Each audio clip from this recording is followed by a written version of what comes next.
Hi everyone, welcome back.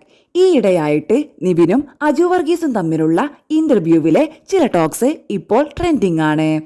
അവരുടെ വാക്കുകൾ ഇങ്ങനെ: വിനീത് എന്നോട് ഒരിക്കൽ പറഞ്ഞിട്ടുണ്ട്, അവനറിയില്ല അവനെ എത്രമാത്രം ജനങ്ങൾക്ക് ഇഷ്ടമാണെന്നുള്ളത്.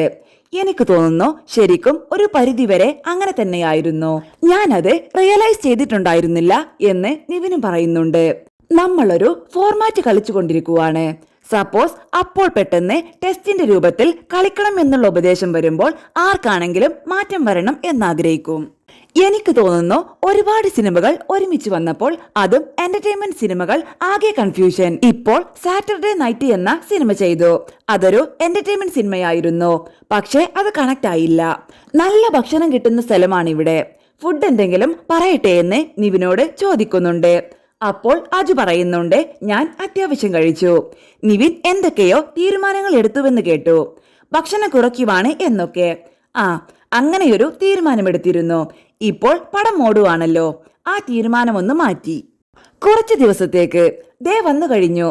അപ്പോഴേക്കും ഫുഡും വന്നു. എന്തൊരു ടൈമിംഗ് ആണെന്ന് നോക്കിയേ. നിവിൻ ഭക്ഷണം കൂട്ടുമ്പോൾ പേടി മൊത്തം ആരാധകർക്കാണ്. നിവിനാ ടെൻഷൻ ഇല്ല. അപ്പോൾ ആങ്കർ പറയുന്നുണ്ട്, ഒരു മാക്സിമം 1-2 വർഷം ഹിറ്റ് വന്നില്ലെങ്കിൽ എത്ര വലിയ നടനായാലും കൈയൊഴിയുന്ന ഒരു സമൂഹത്തിലാണ് നമ്മൾ ജീവിക്കുന്നത്. അവിടെ നിവിനേക്കാളും നിവിൻ ഫാൻസിനാണ് എങ്ങനെയെങ്കിലും ഈ സിനിമ ഹിറ്റായാൽ മതി എന്നുള്ളതാണ്. അതുതന്നെയാണ് ഈ ചങ്ങായിയുടെ ഏറ്റവും വലിയ അനുഗ്രഹം.